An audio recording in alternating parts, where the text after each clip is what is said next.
Hello everyone and welcome back to my channel. My name is Alison, the online piano and the online violin tutor. So as per the title of this video, I want to talk to you about whether you can play the violin left-handed or should you play the violin left-handed. This comes up quite a lot in the comments and it's always a very kind of controversial maybe and a difficult subject to broach. So I'm not going to tell anybody what to do. I don't believe anybody should be told what to do, but I am going to give you some facts and I am going to give you some information and I'm going to give you my point of view from a teacher, performer, player, you know, all my years of experience and all that kind of thing, and give you enough information so that you can make your own decisions with basically some kind of pros and cons, twos and fours and that sort of thing. But before I do that, I just want to tell you about my 1 to 30 violin course. I know a lot of you know I have a 1 to 30 violin course, but also a lot of newbies to my channel, hello, welcome, don't know that I have a 1 to 30 violin course. So I just want to tell you about that just for a few seconds because it is a really, really good course. And for those that don't know about it and maybe want to start learning the violin, but you have no idea what, when, why, or how to start, this course will help you. I have a 1 to 30 violin course, which is available to purchase from my online shop. I will put links in the description bar underneath. The good thing about my course is that it guarantees to take you from a complete beginner to a very decent and accomplished intermediate player, assuming that you follow my book course. The first 10 lessons are absolutely free, so you can go through them. You can see how far you get after the first 10 lessons. You'll get an idea of my style, how I teach, how I deliver the information and how I educate and everything. And any free resources and PDFs that you need for that particular lesson or the first 10 lessons are linked directly underneath those videos where appropriate. Once you've done the first 10 lessons, you would then move on to Songbook 1, which contains 10 pieces based on all the information that you've learned in the first 10 lessons. After that, you'd move on to Book 2, which is lessons 11 to 20. Once you've done that, then you'd move on to Songbook 2, which is going to be the exact level that you will be by the time you get to lesson 20. Then you'll move on to the next set of 10 lessons, which is more technical stuff, that kind of thing. And then you'll finish off with Songbook 3, which is a culmination of everything that you've learnt. My book course is 100% downloadable, so there are no physical books to ship out to you. I know I have them here, but these are just ones that I've just printed off on my printer at home and I've just bound them together. You know, it's just so I've got something to show you guys when I'm making videos and things. So there's nothing physical to ship out. The second you pay for them, you can be downloading it and you can be getting onto it straight away. So this book course is $60, which I want to say is something like 40, 45 pounds if you're in the UK. So when I was researching this subject and having a look to see what else is out there on the internet, there isn't really a lot of information out there. There isn't really a lot of kind of technical data or things to say about it, to be perfectly honest, and a lot of it is just very repetitive. So someone has written a blog post about it and then there'll be another 3 or 4 other blog posts that are basically a rip off of that blog post. But you know, it seems like it's the same information that's generally sort of being regurgitated around several times. So I've had a read of those and as much other literature as I could find, and I've just kind of put it all into a pot, mixed it up a bit, and I'm going to add in my thoughts and opinions as well. So I obviously don't have a left-handed violin to hand with me at all, but I'll just use mine as a kind of prop so I can just show you as I'm kind of talking about it. So the difference between a right-handed violin and a left-handed violin. A right-handed violin is obviously the traditional way to play. So the violin will be held in the left hand on the left shoulder and the bow would be played with the right hand. So generally your dominant hand operates the bow because that is what kind of creates the sound from the violin, not really the fingers. The fingers will give you the notes and the shape of the sound. The bow will give you the sound. So the difference is that The strings are the other way round. So you, with a left-handed violin, you would have to switch the strings around. As a result of that, you would need to switch the bridge around. Now, you may have to have the bridge slightly altered. You may not be able to just completely switch, take the bridge and switch it around. But I'm not a violin luthier, so I'm not 100% sure on this. But suffice to say that you may have to get a slightly new bridge fitted, because it might depend on actually where the feet are sitting on the violin. So, just as a side note here, you cannot take a right-handed violin and just switch everything over, and I'll go into a little bit more detail in just a second. So the main difference is the strings. Obviously, you've got E, A, D and G. On a left-handed violin, it's going to have to be switched around. It's like a mirror image the other way, and also the bridge has to be altered as well. The next thing is that the peg box needs to be changed as well. So the peg box will be a mirror image of this. You cannot just switch these strings around and put E, A, D and G going the other way around, because the peg box isn't going to facilitate and accommodate that. So you'll end up damaging, breaking strings. I don't even actually think it would physically work anyway, because they're not actually completely level. The G string peg is slightly lower than the E string peg, so they're kind of staggered. So that, as I said just a few seconds ago, that's the main reason why you can't just take this violin and just literally switch the strings around, because they're not going to sit in the peg box. So either that needs to be altered, or that would need to be already altered on a specific left-handed violin. The other thing that you've got underneath the violin is called a bass bar, and that sits, I believe, on the left-hand side of the violin. So the bass bar is what, the bass bar and the sound post actually are what give it its sound. So if you look down the F hole here on the left hand F hole on the violin, you can just about see the sound post sitting sort of underneath the bridge. Where the sound post specifically sits, I don't know, because I'm not a violin luthier. That's what they spend 30 years doing, and I spend 30 years learning and playing. So wherever that sits is specifically designed to kind of support the violin and help project the sound and tone, as well as that bass bar that you've got that runs all the way underneath the violin. You can't really, I've never actually been able to see a bass bar, but you can definitely see the sound post. So those two things inside the violin need to be physically altered as well. So again, you can't just switch the strings over. You're going to be thwarted by the peg box not being quite right anyway. But even if you did manage to somehow do that, you're not going to get a comparable tone and sound, because the bass bar and everything inside the violin, which does give it its tone and sound, doesn't sound right. Incidentally, I have played on a violin where the sound post has fallen out. It wasn't mine, it happened to a student, and I'm telling you now, it sounds awful. You cannot learn on it. It just sounds so nasally, even worse than a $50 cheap violin. So without those aspects, you cannot just sort of turn this around. The other thing is going to be the chin rest as well. So the chin rest needs to be a mirror image of this. You cannot just move this chin rest over there, because it isn't going to feel right. So the kind of bumpy bit that I've got on this side here is perfect for sitting on my chin here. If I simply move this to the other side, the bumpy bit is going to be there, which is going to be sitting on the outside of where my mandible, where my jawline is here. And that isn't going to be very comfortable. So you need to get a specific left-handed chin rest. So that is why you cannot just jiffy about with a right-handed violin and just simply switch it over. It's a lot more complicated than that. So holding it here, which is very alien to me, imagine I've got a chin rest here, everything is going to need to be the opposite way around. So again, you can't just move this into a left-handed position.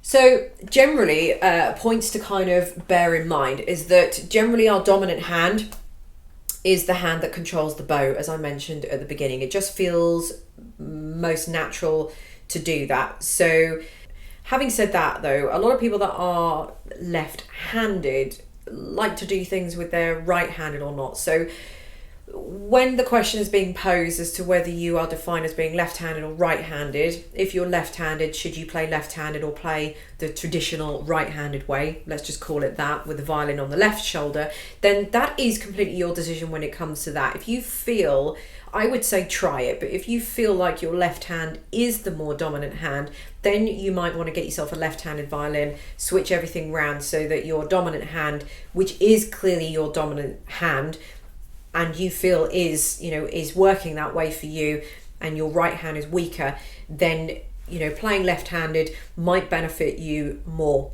Things to consider, however, if you plan to play in an orchestral setting, this is where you're going to come unstuck a little bit, because they're not going to want to accommodate a left-handed player. You're going to end up playing at the back of the violin section, first or violin section, whichever, but needless to say, you're going to be playing at the back in a desk on your own. Usually you play in twos. You've got the first violin section, you're all in twos. You've got the second violin section, you're all in twos. Sometimes there's a third violin section, whatever. But you're going to be at the back of those on your own because you're playing everything the opposite way round. So it can be done.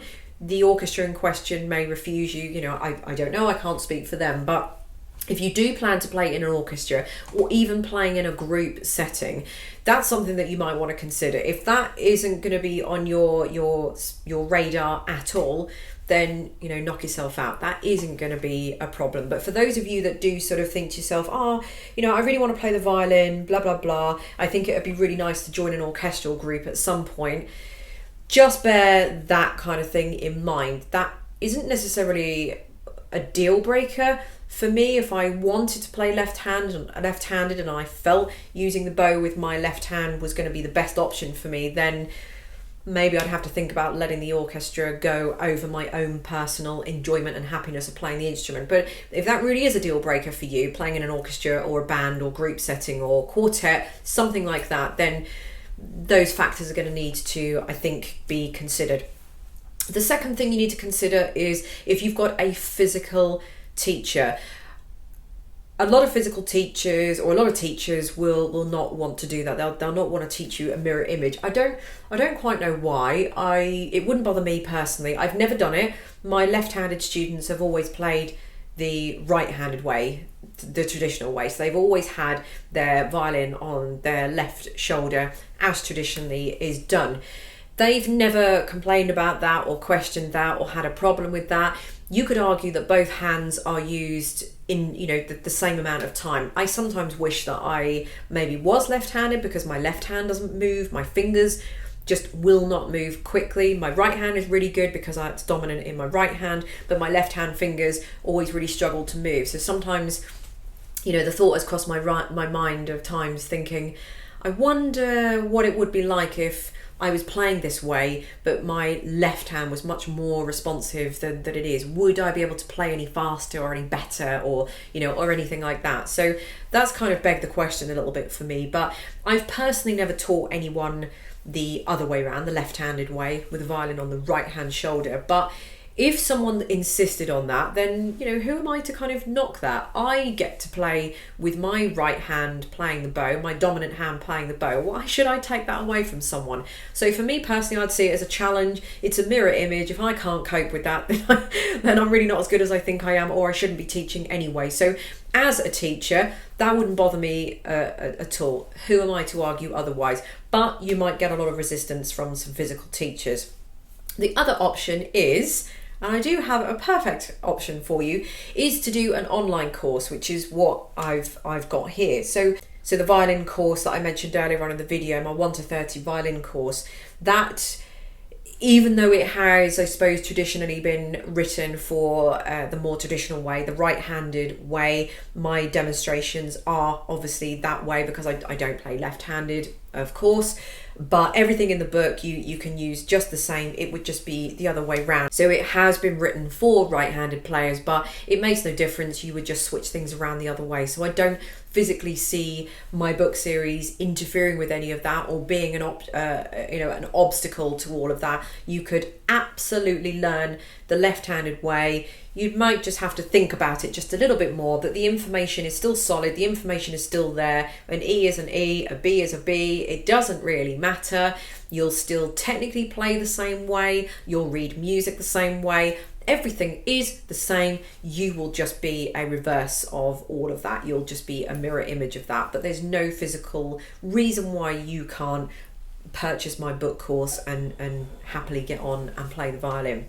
The other and last thing to consider is that you can't really switch back. So this is something that I would recommend you decide on right at the very beginning. So the good thing about my lesson course is that the first 10 lessons are absolutely free. Everything you need, all the resources to download, they're all free for the first 10 lessons. So my first 10 lessons would actually give you the perfect opportunity to decide whether you wanted to kick off playing left-handed or kick off playing right-handed. So obviously you'll need a different violin for that, but there's no reason why you can't, if you've already got yourself a right-handed violin, there's no reason why you can't sort of just briefly switch over the chin rest, just to see how you get on. So actually my first 10 lessons would be a really good idea for you to trial the two if you wanted to. So you could do the first 10 lessons right-handed, the first 10 lessons left-handed, and kind of see which one stuck the best, see which one kind of suits you. That way it's only 10 lessons, but you're learning enough to kind of get you off and going,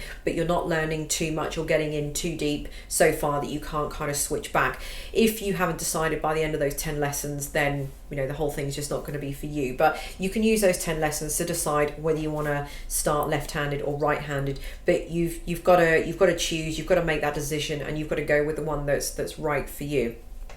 So I would say in summary that playing the violin is just generally very, very hard, as we all know, and I don't really think it matters whether you are right-handed and you play the right-handed traditional way, which obviously you would anyway, or whether you're left-handed and you play the traditional way or you play the left-handed way. Both hands play a very, very equal role. Yes, my dominant hand plays the bow and that's great, but my left hand really, really suffers. My left hand's really poor because it is just not as dexterous as my right hand would be. So I do often wonder, actually, would I be better off having my dominant hand doing the very intricate and more precise work and my left arm just moving up and down like this? I don't have a problem moving my left arm up and down like this, the same as I do with my right arm. It's not really a problem. But when I play the piano, for example, my right hand works 10 times faster and 10 times more efficiently than my left hand. So actually, I could argue the fact, would I have been better off playing the violin left-handed than I would be right-handed? I mean, who knows? My point that I'm trying to make, though, is that they're both equal and they both play equal parts. So each hand has pros and cons, twos and fours.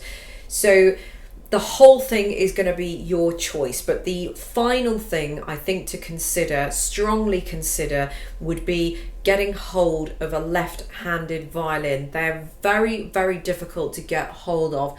Retrofitting a right-handed violin can probably end up, it can be done, might make a bit of a mess of the violin, but it's probably going to be convoluted, cost prohibitive, and very, very time consuming, because someone's basically got to yoink the violin completely apart, take out that bass bar, move the bass bar which is sitting underneath the top side of the violin, so they're going to have to take the bottom off, or the side, whatever it is that they do to access the violin. Then they've got to move the sound post, then they've got to retrofit everything else, they've got to seal up the peg holes, move them all around. So I think retrofitting a right-handed violin is going to be a bit of a pain. So the easiest thing to do would be to buy yourself a left-handed violin, but where you get one of those from, would be the question. So that is something quite major to consider. Again, not a complete deal breaker. If you really wanted to play left-handed, you could absolutely play left-handed, but it's at the end of the day, the decision is yours. It wouldn't bother me if a student came to me and wanted to learn left-handed. I'd just be like, well, okay, fine, yeah, let's just sort it out. It'd be a little bit more complicated for me and my brain to process, but you know what, I'd get over it, I'd figure it out, and I love challenges, and I love kind of doing things that most people don't like doing anyway, and I'm just a bit weird like that. So if you want to play left-handed, you absolutely play left-handed. Don't let anybody influence you otherwise. But if your decision as a left-hander to play right-handed is based on some of the things that I've said, then obviously that's your prerogative too. But they are quite serious things to consider, because you can't really switch it back. Once you've kind of gone down that route, you don't really want to be switching it over. It's going to be very, very difficult to then, you know, have everything the other way round, and you know, it's not really a route you want to kind of be going down, and a rabbit hole you want to be going down. So there we go. I hope this video has kind of helped. I don't really want to open up a can of worms with this video, but you know, I don't really have any problem with it. I just wanted to give you some thoughts and things that I'd found out on the internet, and you know, things that people have said and stuff like that, because there really isn't anything about this anywhere on the internet. So there we go. Hope you've enjoyed this video. I'll put links to my 1 to 30 violin course underneath the video with more information, so you can go and have a look at that. And I will see you in my next video. Bye.